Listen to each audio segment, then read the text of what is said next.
Hi hello नमस्कार, मी सुवर्णा स्वागत करत आहे आपल्या एका नवीन ब्लॉगमध्ये. तर आज आपण बघणार आहोत शनिदेवाची माहिती आणि आम्ही आज निघालो होतो पायी शनिदेवाच्या दर्शनासाठी. तर आज होता शनिवार. तर चला आपण बघूया शनी शिंगणापूरची माहिती. शनी शिंगणापूर अहिल्यानगर शहरापासून साधारणतः 30 किलोमीटर अंतरावर आहे. तर सोनईपासून हे फक्त 4 किलोमीटर अंतरावर आहे. हे खूप प्रसिद्ध तीर्थक्षेत्र आहे.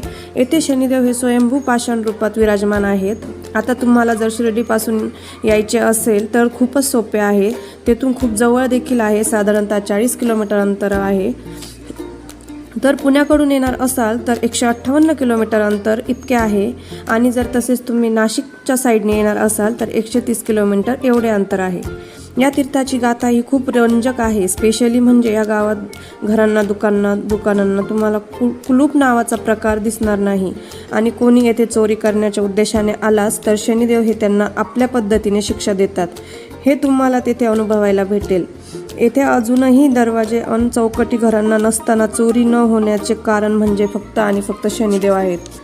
तुम्हाला जर येथे यायचे असेल तर तुमच्याकडे असलेल्या सर्व चामड्यांच्या वस्तू, जसे की तुमची चप्पल, चामड्याचा बेल्ट आणि तुमच्या घड्याळाचा बेल्ट वगैरे काही असेल तर ते तुम्हाला मंदिराच्या बाहेरच ठेवायला लागतं.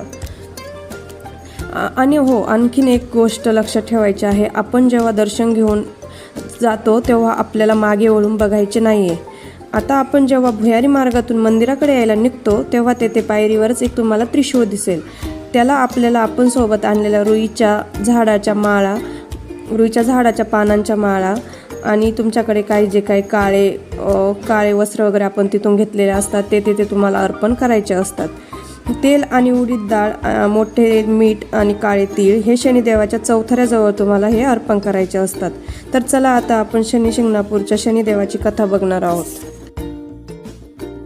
एकदा त्या गावात खूप पाऊस झाला होता. तेव्हा शनी महाराजांचा स्वयंभू पुतळा वाहून आला होता. तेव्हा तो पुतळा नदीच्या किनाऱ्यावर गुराख्यांनी बघितला होता. त्यातल्याच एका मेंढपाळाने त्या शिळेला म्हणजेच त्या पुतळ्याला काठी मारली आणि काय आश्चर्य, त्यामधून चक्क रक्त वाहू लागले.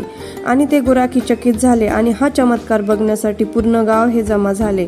त्या रात्री परमनिष्ठ व पुण्यवानांच्या स्वप्नात शनिदेव दिसले व देवांनी सांगितले की मी शनिदेव आहे. त्यांनी हेही सांगितले की काळ्या रंगाचा तो दगड साक्षात शनेश्वर आहे. आपण जे तेल आणतो ते आपल्याला तिथे चौथऱ्याच्या खाली जाळी असलेले मोठे डबे दिसतात तेथे अर्पण करायचे असतात.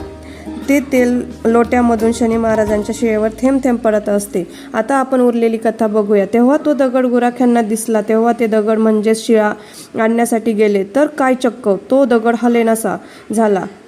साक्षात शनी महाराज होते.